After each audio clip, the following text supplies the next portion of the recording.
Do not underestimate the power of government to do whatever it takes to get their way, including altering how money is allocated and how money is spent and created out of thin air, or in this case, how it is minted out of platinum.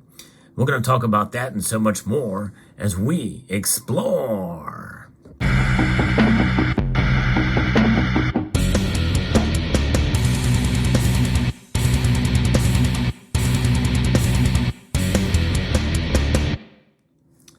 A member of this community, Silver Bull 30, sent me a recent article about a debate, a story from Business Insider that essentially revives what we thought was a dead argument at this point because of the Treasury Secretary, Janet Yellen, essentially referred to it as a gimmick on multiple occasions recently. However, it is completely and 100% legal. In fact, the author of the legislation really was not even a congressperson, even though it may have a congressperson's name assigned to it, Representative Michael Castle, for the creation of the Platinum Bullion Program. This legislation that came out in 1996 provides on purpose what's known as a seigniorage, sort of an exemption in order to allow the Treasury Secretary to apply any denomination to not gold and silver coins, but platinum coins. And so platinum is unique in that regard, allowing the Treasury Secretary to provide and to produce these coins for this purpose, with extra revenues that would go back to the General Revenue Fund, and essentially it's a way to collect revenue, because the United States Mint was a for-profit organization, sent said profits to go back to pay down the national debt. And here's a case where you take it to the extreme. Though not the intent of the law, that essentially is kind of where it leads. And now the Mint director responsible for that, Philip M. Deal, is actually for the minting of this $1 trillion coin. And I'm going to get to that in a moment. But first, let's talk a little bit about the behind the scenes of this situation. As we know, we're heading towards a entirely preventable economic crisis, and $1 trillion coin could solve all of its problems. It's kind of the easy way out based off of that law, that obscure law, which is under 31 U.S. Code Section 5112, Section K.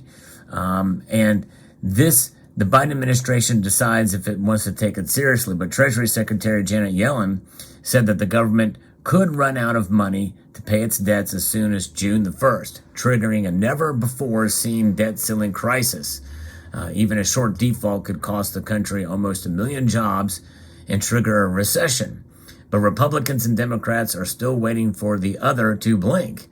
And the House GOP narrowly passed a bill this week that would be massive, that would see massive budget cuts to a 1-year increase, which Senate Democrats have proclaimed dead on arrival. President Joe Biden said he would veto that legislation and continues to insist upon a clean raise. And even though there are talks scheduled very soon in days, those talks are not about negotiating this at all, which is really unprecedented as well too. And maybe this is the trick in his back pocket, is this $1 trillion coin. Some economists and law professors say it's time for a break the glass option, $1 trillion coin. The coin, which wouldn't need to be bigger than the average coin, can be made quickly as part of a potential debt ceiling loophole.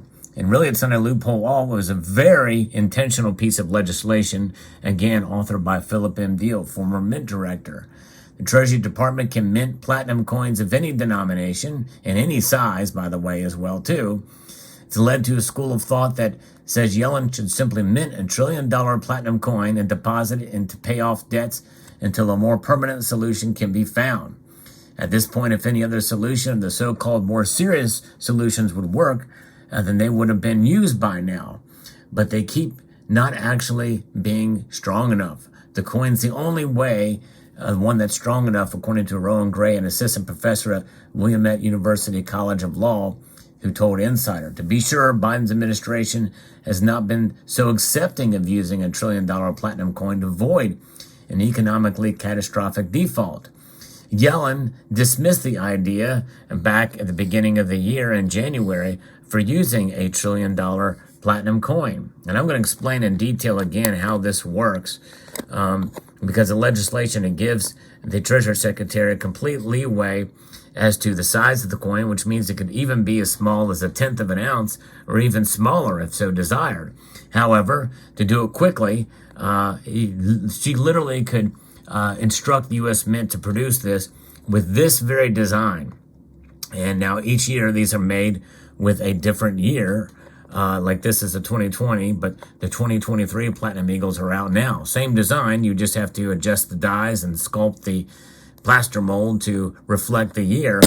And in reality too, if they really wanted to speed it up, if you have a hard deadline, all you got to do is just put the word trillion on this thing. That's right. In fact, there's space to do it underneath the wing right there. Now, they say $1 trillion coin, and they could say that, you could do mint so many of these in order to meet the obligations to whatever it is that debt ceiling limit could pose there. In other words, as many $1 trillion coins in order to get out and so that we could pay our bills, so to speak. But she dismissed the idea, saying that it is not by any means to be taken as a given that the Fed would do it. In other words, the Federal Reserve would not accept it. And I think especially with something that's a gimmick, the Fed is not required to accept it. There's no requirement on the part of the Fed. She adds it's up to them as to what to do. But the Brian Riedel, senior fellow and economist at the conservative-leaning Manhattan Institute, told Insider that the first problem with the $1 trillion coin is that it would have to get past their own Treasury Secretary. There's a large chance that the courts would shoot it down, Riedel said. There's a large chance the Secretary of Treasury would not be on board. The Federal Reserve may not be willing to accept the $1 trillion coin. Well, in my research, I looked. There's actually a website that talks about this and the process of how they say it could work. And essentially, what it would be is the first step. It would be the legal directive. The Treasury Secretary directs the Mint to issue as many proof platinum coins with a high face value, 1 trillion or lower to begin with, as necessary to meet the U.S. government's ongoing spending commitments until regular budget operations resume. Then the physical production, the Mint would make minor adjustments to its existing plaster mold of its $100 Platinum Eagle bullion coin. Essentially, that adjustment would be to change the denomination, transfers the new design to a plastic resin mold, and then uses existing platinum blanks to mint new high-value platinum coins on an as-needed basis. So it's just right there. You just do it as quickly as possible. According to former Mint Director Philip M. Deal, through the process, the U.S. Mint can begin production of new high-value platinum coins within hours of the Treasury Secretary's decision to instruct it to do so. The third step would be that the Mint would deposit the newly minted coins at the Federal Reserve or alternatively sell them directly to financial investors and the public, who can then deposit them at their own commercial banks, which in turn can deposit them at the Federal Reserve. So in other words, I don't know how that would work, because you'd have to, if the Federal Reserve won't accept them directly, I don't think they're going to accept them from somebody in the public who buys them.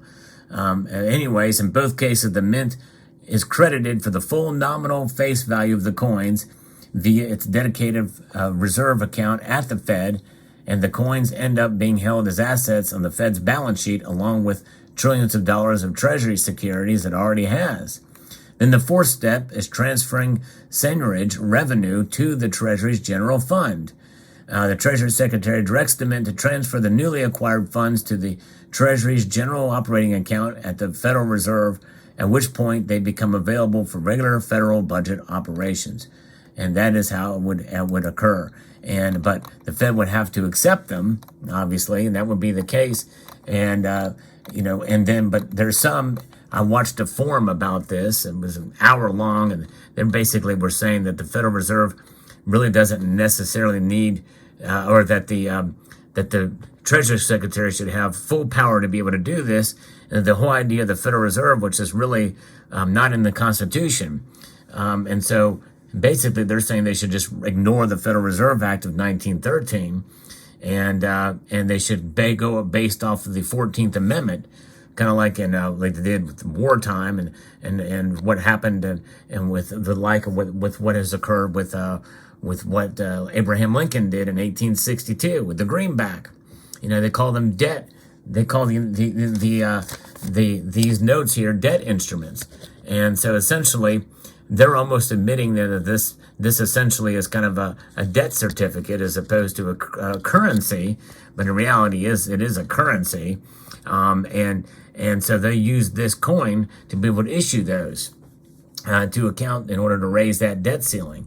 Now, thing about this and this movement here, where this is it's one of those things where it's not taken seriously by very serious outside of academia and the former Mint director, which admits that it is outside of the bounds of the original intent. But nonetheless, it was, if quoting from this website, it's pretty interesting to see what he said based off of an interview from a correspondence back in 2013 when this first came up in the Obama administration that was seriously considering it. In minting the $1 trillion platinum coin, the Treasury Secretary would be exercising authority which Congress has granted routinely for more than 220 years. But of course, ignoring all the laws that were passed that limits him in between that time. That's my own interjection there. The Secretary's authority is derived from an act of Congress under power expressly granted to Congress in the Constitution. The accounting treatment of the coin is identical to the treatment of all other coins. There are no negative macroeconomic effects. It works like the additional tax revenue or borrowing under a higher debt limit. The law provides Treasury all necessary authority to pursue this course. I know this because I wrote the law and produced the nation's first platinum coin. I've been through the entire process. But the thing is, the problem with Philip Deal's rationale here is that essentially it's almost like what inflation has, what we're seeing with inflation now, but we didn't see inflation back during quantitative easing rounds 1, 2, and 3, because all of that money went overseas. And when it went overseas, because the dollar is the top world reserve currency, and did not come back to bite us in the form of inflation. And so he's saying that essentially this would be the same type of deal. It's just going to go to pay the government, and the government will pay the debts, and everything will be fine and dandy because it's just going to be utilized for that. But the thing is, it's still money created out of thin platinum, because this is a relatively thin coin. Platinum is a very dense metal. And so therefore, you are diluting the money supply, because that means that the $31.4 trillion debt limit that we have now is going to be expanded and continue to expand in order to, quote, meet our obligations. And I think that's faulty thinking. I really think what they need to do is control spending, and because government, as it gets bigger, it gets more convoluted. And of course, in this interview that I saw with Philip M. Deal, the law professor, who I could tell was very much for big government, says that the bigger government gets, they need more. They need more power to spend at their will. And in reality, we need to constrain government. But nonetheless, if you're going to follow the rationale where the Secretary of the Treasury has all this authority under the Congress, the Constitution, and what have you, so any law that has been provided and built upon or put into place that limits the Treasury and everything else, including the Federal Reserve Act, if we ignore all that, then why don't we just go ahead and just put the word trillion right above that 100 and make it $100 trillion? One coin, extra efficient, and we go ahead and pay off the national debt, and we got about 65 trillion extra dollars. Let's just give it all to every American and send the rest to Ukraine. What do you think about that? Might as well. I mean, the Treasury Secretary has full authority to do so. That's the ridiculousness of it when you think about it on its face. If you're going to go ahead and create multiple $1 trillion coins at will, You might as well just go balls out, and not bald eagle out. I'm talking about testicles out, and make a $100 trillion coin. A fascinating thing, though. It's interesting with that legislation being put in. It's an interesting debate to have. It's an interesting thing, but the answer to the question is not more government spending, not trickery like this and gimmicks, where there's actually some sense from the Janet Yellen on this, which is shockingly surprising because she had no idea how inflation got to be where it is, and but apparently she has some sense regarding this issue, and even Obama joked about it in his last interview before he left office on a podcast. In fact, he didn't fully understand the law either. He said they're going to roll some big platinum coin down the halls of Congress. Congress wouldn't be involved in it. So anyways, an interesting story indeed. Thanks again to Silver Bull 30 for sending this story to me. Let me know what your thoughts. Technically, it could still happen. And Janet Yellen very well could be convinced to make it happen. And especially if we're seeing the president not even willing to negotiate on this, at least as of the recording of this video. So in theory, they could go the way of the ridiculous and adopt this. But it'd be quite an interesting debate if it is taken this seriously. The fact that media are doing it, the hashtag #MintTheCoin is out there again and being utilized and being talked about. And at a lobby group, and there's a whole website created called mintthecoin.org. Fascinating indeed, and very interesting. It makes me glad I have a platinum coin. And by the way, platinum also would not go up in value if they minted even a $100 trillion coin. It has nothing to do with the precious metal. It would not make the precious metal more expensive than it is right now. So there you have it. Let me know what your thoughts are in the comment section below. Hope you found this video insightful, educational, and informative. I'd like to extend a multitude of gratitude to you all for taking the time to watch, and to encourage you to please rate, share, comment, and subscribe.